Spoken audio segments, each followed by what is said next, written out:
A very good morning, students. So today we are going to study about importance of pH in our daily lives. तो pH हमारे daily life में कहाँ कहाँ पे useful है वो हम लोग देखेंगे आज. तो मैंने उस दिन बताया था कि pH क्या क्या करता है हमारी बॉडीज़ में बहुत सारे बायोकेमिकल प्रोसेस होते रहते हैं, बायोकेमिकल रिएक्शंस होते रहते हैं. तो अगर उसमें उसका जो ऑप्टिमम पीएच है वो अगर नहीं रहा या फिर उसका जो पीएच है वो बैलेंस नहीं रहा तो हमारी बॉडीज़ में बहुत सारी इरेगुलरिटीज़ दिखाई देती है. तो पीएच का जो रोल है हमारी बॉडी में वो बहुत ही ज़्यादा इम्पॉर्टेंट है और बहुत ही ज़्यादा क्रूशियल भी है. तो सिर्फ हमारी बॉडी में ही नहीं, बहुत सारी चीज़ों में पीएच का जो बैलेंस रहना वो बहुत ज़रूरी है. जैसे एग्रीकल्चर में हो गया, सॉइल एंड क्रॉप प्रोटेक्शन में हो गया, ठीक है, एनिमल्स एंड प्लांट्स में भी बहुत ज़्यादा ज़रूरी है और हमारी बॉडीज़ में तो है ही. ठीक है, तो सबसे पहले हम लोग देखेंगे pH and the process of digestion. मतलब डाइजेशन में पीएच का क्या रोल होता है. ठीक है, हम बहुत, तुमने देखा होगा कि हम कोई लोग मतलब एसिडिटी का कंप्लेन करते हैं. तो वो एसिडिटी इसलिए होता है क्योंकि हमारा जो बॉडी स्टमक पे जो पीएच लेवल है वो डिक्रीज़ हो जाता है. ठीक है, उसका एक पीएच लेवल होना चाहिए. इस पीएच के मतलब एक पीएच रेंज होता है, उस पीएच के रेंज के अगर नीचे चले जाता है तो हमें एसिडिटी की दिक्कत होती है. तो उसके लिए हम जो भी मैग्नीशियम का इंटेक करते हैं तो उससे क्या होता है, हमारा जो एसिडिटी है वो बैलेंस हो जाता है. मतलब हम कोई जो भी दवाई लिया जाता है उसमें कोई एक बेसिक सब्सटेंस होता है, तो उस बेसिक सब्सटेंस के लेने से जो हमारे अंदर एसिडिटी होती है वो क्या होता है, वो बेस में मतलब न्यूट्रल कर देता है जो हमारी एसिडिटी होती है. तो क्या करता है, लेकिन हाँ, अब हमें ये भी पता है कि हमारे स्टमक में क्या रिलीज़ होता है, कौन सा एसिड रिलीज़ होता है. हाइड्रोक्लोरिक एसिड रहता है, लेकिन वो कंसनट्रेटेड नहीं होता है, डाइल्यूट रहता है. तो ये जो हाइड्रोक्लोरिक एसिड है वो हमारे मतलब जो हमारे खाने को डाइजेस्ट करने में हेल्पफुल होता है. लेकिन अगर ये हाइड्रोक्लोरिक एसिड बहुत ज़्यादा रिलीज़ होने लगा या फिर ऐसा बोल सकते हैं कि इस हाइड्रोक्लोरिक एसिड का पीएच जो है एकदम कम में जाने लगा, थोड़ा कंसनट्रेटेड होने लगा, तो फिर हमें क्या शिकायत आती है, एसिडिटी की शिकायत आती है या फिर इंडाइजेशन का शिकायत आती है, फिर पेन होने लगता है. तो उसके लिए हम फिर क्या सोल्यूशन लेते हैं, एंटासिड्स लेते हैं. तो एंटासिड्स क्या होता है, वो एक वीक बेसिस होता है जो एसिडिटी को क्या करता है, न्यूट्रलाइज करता है और जो पेन वगैरह है उससे रिलीफ करता है. दूसरा है pH of blood and life processes. ठीक है, तो ये pH of blood and life, देखो ब्लड का भी एक ऑप्टिमम पीएच होता है, एक पीएच रेंज होता है. तो उसका पीएच रेंज क्या है, 6.8 से 7.8 के बीच में. ये पीएच रेंजेस जो है इसको याद रखना है क्योंकि ये मल्टीपल चॉइस क्वेश्चंस में पूछ सकता है. The pH is optimum for life process because proper equilibrium of chemicals present in blood plasma and serum is maintained within its range. For example, in acidic pH, the shape of hemoglobin molecules changes and they are not able to take in oxygen properly. So the pH of blood should not fall below this limit, that is, it should not become acidic. क्या होता है अगर pH range कम हो जाता है, तो देखो अगर हमारे ब्लड लेवल का पीएच रेंज कम हो जाएगा तो क्या होगा, देखो हमारे ब्लड में जो हम लोग जो ऑक्सीजन लेते हैं तो वो जो ऑक्सीजन जाके कहाँ बाइंड होता है, हमारे ब्लड हीमोग्लोबिन में जाके बाइंड होता है. लेकिन अगर वो एसिडिक नेचर का हो गया, हमारे हीमोग्लोबिन में अगर पीएच रेंज कम हो गया तो वो एसिडिक हो जाएगा, और अगर एसिडिक हो गया तो वो ऑक्सीजन बाइंडिंग करना बंद कर देगा, और अगर ऑक्सीजन बाइंडिंग करना बंद कर दिया तो हमें सांस लेने में तकलीफ होगी, तो अल्टीमेटली इंसान की डेथ भी हो सकती है. तो हमारी जो हीमोग्लोबिन का लेवल है या पीएच रेंज है उसको भी बैलेंस करके चलना पड़ता है. ठीक है, पीएच का, ब्लड का पीएच लेवल कैसे कम होता है, वो इसलिए कम होता है जो हमारे एटमॉस्फेयर में बहुत सारे पॉल्यूटेंट्स हैं वो क्या करते हैं, उनके इनटेक से क्या हो जाता है, हमारा ब्लड का जो पीएच लेवल है वो कभी कभार गिर जाता है. तो इस कारण ये दिक्कत आती है. नेक्स्ट है पीएच ऑफ सलाइवा. अब पीएच का सलाइवा भी 5.5 से नीचे नहीं होना चाहिए. ठीक है, अगर पीएच 5.5 से मतलब कम हो गया तो हमारे क्या होते जाएंगे, जो टीथ हैं वो क्या होते जाएंगे और डीके होते जाएंगे. मतलब जो बोलते हैं ना कि दांत खराब हो जाना, तो उसके कारण ही होता है कि क्योंकि हमारा जो पीएच लेवल है वो 5.5 से नीचे गिर जाता है. अब रात भर क्या होता है कि हमारा जो माउथ रहता है वो क्लोज रहता है, ठीक है, कुछ काम होता नहीं है, तो डाइजेशन प्रोसेस चलता रहता है रात भर। तो उसके कारण क्या होता है, जब सुबह उठते हैं वो जो खाना हमारे दांतों में लगा रहता है वो एसिड में चेंज हो जाता है, मतलब थोड़ा सा एसिडिक नेचर का हो जाता है। तो उसको न्यूट्रलाइज करने के लिए हम क्या यूज़ करते हैं, टूथपेस्ट यूज़ करते हैं। अब टूथपेस्ट बहुत दिन तक तुम यूज़ नहीं करोगे तो दांत तो और वैसे ही ख़राब हो गई, तो इसलिए हम टूथपेस्ट का इस्तेमाल क्यों करते हैं, ताकि हमारा टूथ डीके ना हो, हमारे मुंह में जो एसिडिक नेचर है वो थोड़ा मतलब उस एसिडिक नेचर को न्यूट्रलाइज करने के लिए हम किसका यूज़ करते हैं, टूथपेस्ट का यूज़ करते हैं। नेक्स्ट है self defence of animals and plants and pH। Some plants such as the nettle plant have thin stinging hair और फर, ठीक है।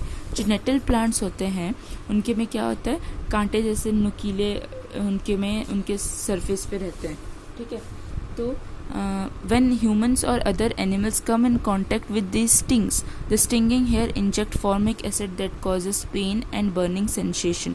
So animals leave the plants alone and they are not eaten. तो ये जो natal plants होते हैं उनके जो स्टिंगिंग प्रॉपर्टी के कारण क्या होता है, अगर वो हमारे स्किन में या एनिमल्स के स्किन में अगर वो स्टिंग कर जाते हैं, इंजेक्ट हो जाते हैं, तो क्या होता है, उनके में फॉर्मिक एसिड रिलीज़ होता है। वो जो स्टिंग होता है अगर हमारे स्किन में लग गया तो हमारे क्या रिलीज़ होगा, फॉर्मिक एसिड रिलीज़ होगा।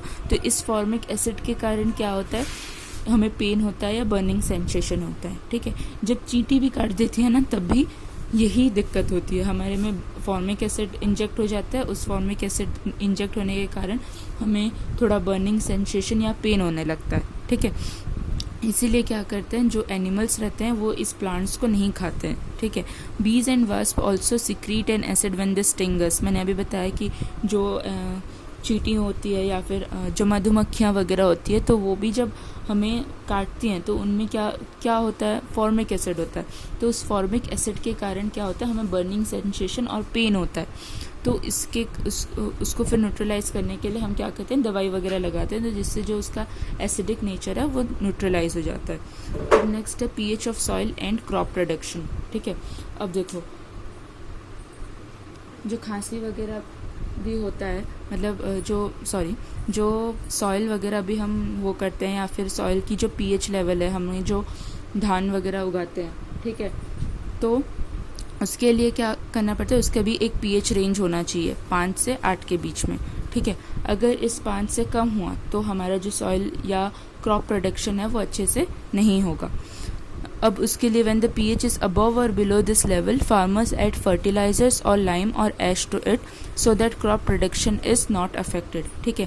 तो इसके लिए हम क्या यूज़ करते हैं, जो फर्टिलाइज़र्स होते हैं, किसान लोगों को देखो फर्टिलाइज़र्स या मैन्योर्स यूज़ करते हैं, तो वो इसीलिए यूज़ करते हैं ताकि उनका जो pH लेवल है वो मेंटेन हो जाए, ठीक है।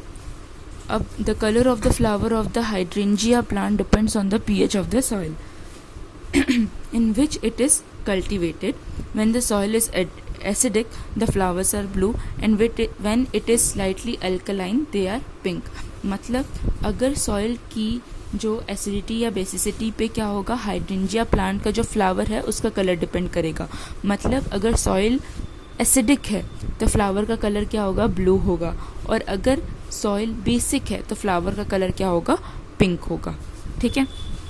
इसके नीचे भी कुछ क्वेश्चंस दिए हैं, इसको ट्राई करो खुद से करने का। मैं इसलिए बोलती हूँ ट्राई करो खुद से करने का, क्योंकि जब तुम लोग खुद से करते हो ना तो कुछ कंसेप्ट्स क्लियर होते हैं, ठीक है। लेकिन अगर वही चीज़ मैं बता दूँगी तो तुम लोग क्या करोगे, उसको पढ़ लिए, उसको पढ़ने के बाद तुम लोग कोशिश नहीं करोगे कि उसका कंसेप्ट क्या है उसके पीछे।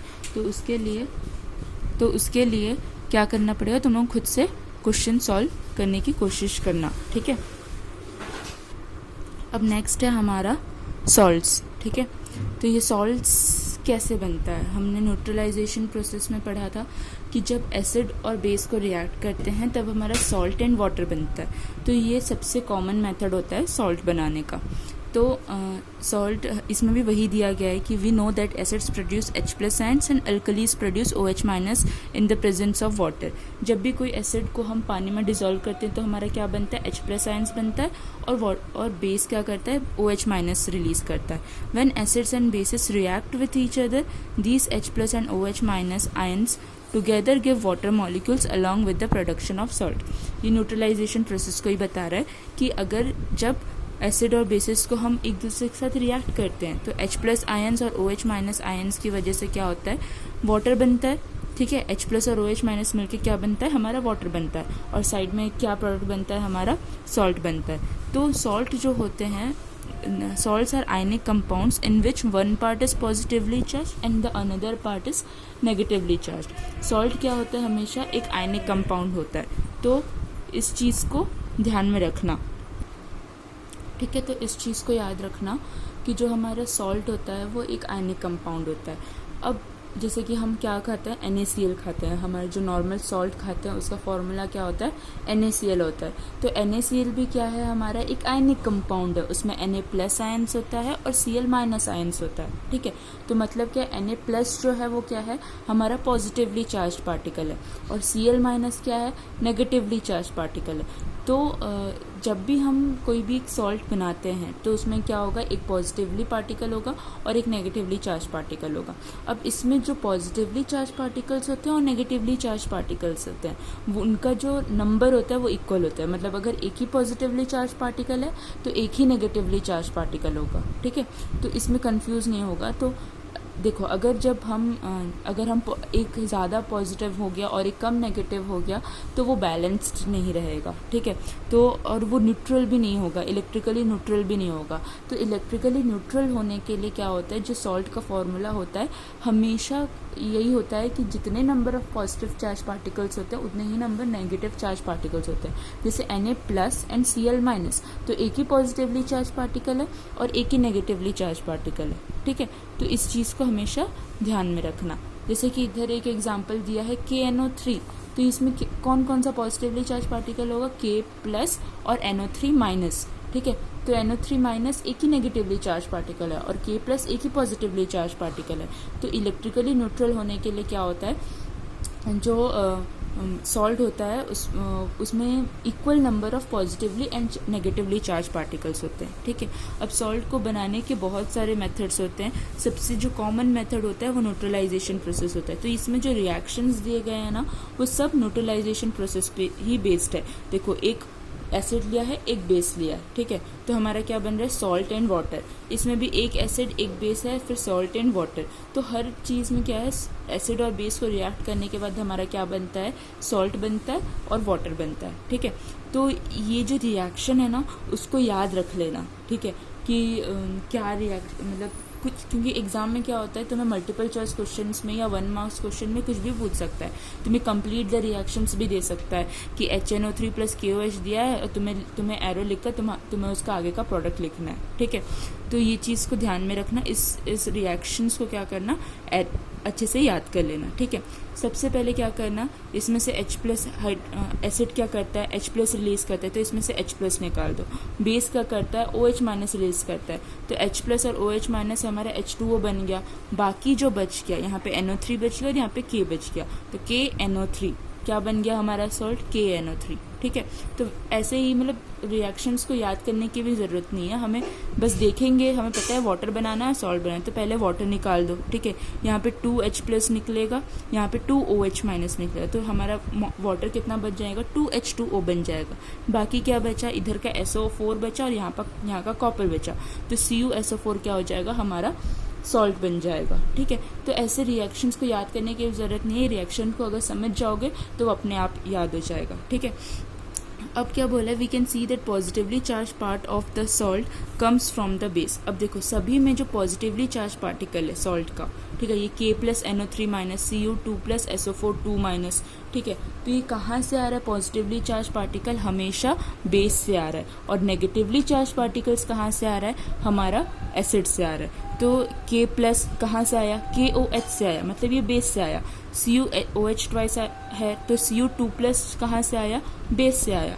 Na प्लस भी कहाँ से आया, बेस से आया, ठीक है। तो जितने भी पॉजिटिवली चार्ज पार्टिकल्स होते हैं वो कहाँ से आते हैं, बेस से आते हैं, और जितने भी नेगेटिवली चार्ज पार्टिकल्स होते हैं वो कहाँ से आते हैं, एसिड से आते हैं, ठीक है। तो जो पॉजिटिवली चार्ज पार्टिकल होता है वो बेस से आ रहा है, तो इसको हम पॉजिटिवली चार्ज पार्टिकल को क्या बोलते हैं, बेसिक रेडिकल बोलते हैं। और नेगेटिवली चार्ज पार्टिकल कहाँ से आ रहा है, हमारा एसिड से आ रहा है, तो इसलिए हम नेगेटिवली चार्ज पार्टिकल को क्या बोलते हैं, एसिडिक रेडिकल बोलते हैं। तो ये चीज़ पूछता है, तुम्हें डेफिनेशन में पूछ सकता है कि बेसिक रेडिकल क्या होता है, एसिडिक रेडिकल क्या होता है। तो तुम्हें ये बुक में डेफिनेशन भी दिया हुआ है कि positively charge part of the salt comes from the base and is called basic radical, and the negatively charged part comes from the acid and is known as acidic radical, ठीक है।